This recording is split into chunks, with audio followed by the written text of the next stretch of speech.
Ah, Detroit, a city known for its cars, music, and pizza. But not just any pizza. We're talking about the unique and delicious Detroit-style pizza. So what exactly makes a pizza a Detroit-style pizza? Well, one of the most obvious characteristics is its rectangular shape and thick crust. Fun fact about that. Despite this clearly rectangular shape, Detroit pizza is almost universally referred to as square pizza. Got me. Then there's the sauce. Unlike a typically minimalist Neapolitan or New York style pizza sauce, Detroit style pizza sauces are usually heavily seasoned with aromatics and are borderline sweet. The sauce is always cooked ahead of time to reduce liquid and have a much thicker texture than a standard pizza sauce.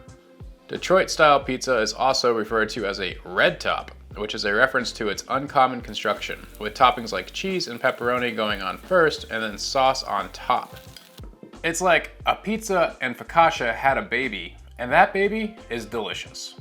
The industrial blue steel pans historically used to bake Detroit-style pizzas add to the pizza's unique texture and shape. These pans also conduct heat like crazy, giving the pizza that characteristic caramelized crust. Another component that's truly unique to Detroit pizza is the cheese that it uses. While most pizza recipes call for some blend of mozzarella, a traditional Detroit-style pizza uses loads of Wisconsin brick cheese. This is a mild, semi-soft cheese similar to cheddar, but with a higher fat content and a little more flavor.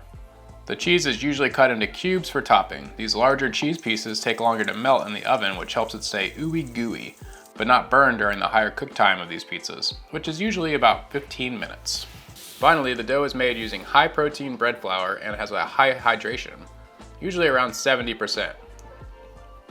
When it's done right, the crust is light and airy with an amazing crispness. The final component unique to Detroit-style pizza is the frico.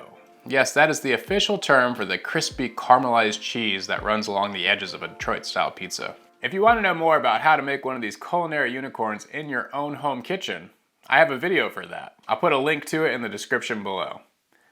And hey, thanks for watching. I hope you hit that subscribe button, and I love you lots.